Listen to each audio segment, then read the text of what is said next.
Salem, Massachusetts. An armed robbery suspect has crashed his car in this quiet neighborhood. As he fled from the police, the fugitive stormed inside the home of Paul Hardy, who was making breakfast for his twin boys. Next thing you know, I heard glass shattering, and it was right in my kitchen, and I looked up to see a masked gunman pointing the gun at me and my children. But what the suspect doesn't know is that Paul is a corrections officer, trained to handle dangerous criminals. Listen, you don't want to be an object, you want to be a person. So all of a sudden, well, my name's Paul, these are my sons, Kevin and Kyle. Paul's wife, Gail, is at work when she learns that her family has been taken hostage. She immediately rushes home. I wasn't assured that they were okay at that point because I didn't get to talk to them. Police surround the house, but their efforts are hampered by a crowd of local news stations broadcasting the standoff. This allows the fugitive, Chad Austin, to watch their every move on live TV. This gave the suspect, Chad Austin, real-time information about what he was up against outside. It put us at a disadvantage. Inside the house, Paul makes a desperate plea to save the lives of his children. I was scared myself, but I was more scared for the kids. You know, they were only 4 at the time. Finally, he convinces the gunman to release the two boys. As the fugitive talks to police on the phone, Paul tries to push one of his sons out the front door. But the frightened child wraps his arms around his father's neck, refusing to go. Then, Paul tries to get the children to leave through the garage, but the boys are terrified. Suddenly, Kyle rushes back to his father. Kevin runs toward the police and is whisked to safety. But Paul is forced to make a gut-wrenching choice with Kyle. The hardest thing I had to do in my life was I had to take my son and put him outside, push him out, and close the garage door on him.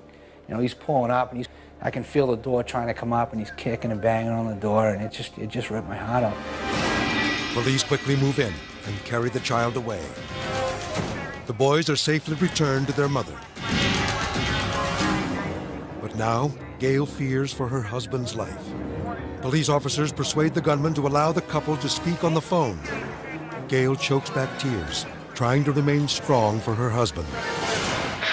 They're fine. They're just scared. Okay. There's a lot of people. They're all right now? They're fine. Did they not want to come out? Yeah, they didn't want to come out. Okay. Okay. I love you. That was the hardest thing, is to show no emotion on the telephone so he wouldn't be worried about me. Now Paul is inside the house, facing down the gunman, alone. Now all my 4.5 hours of frustration, now here we go. Now it's just me and you, and let's see who wins. Paul goes on the attack, stunning the suspect with a blow to the head. Then he knocks out the window screen and tries to escape. But the fugitive grabs him from behind. Both men furiously battle for control of the gun. At that point, it was a wrestling match. I mean, I was headbutting him. He was, yelling at me, he's gonna kill me. I'm yelling at him. Officers know this is their only chance. They storm through the back of the house. Then an explosion erupts from within. I threw the flashbang grenade into the living room, and that did the trick.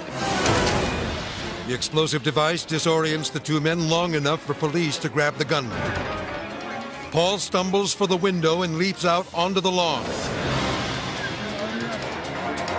He lies motionless as a SWAT officer rushes to his side. Seconds later, he is pulled to safety. Paul and Gail are reunited, and the family's nightmare is finally over. We just kind of ran together and just started hugging each other. The couple was on hand when the verdict was read. Chad Austin was charged with several felony counts, including attempted murder and kidnapping. Defendant guilty or not guilty? Guilty. The Hardy home is safe once again, thanks to the bravery of a father who put his life on the line to save his family. My life was at stake for me, and his life in prison was on stake for him. So it was like, who's going to win?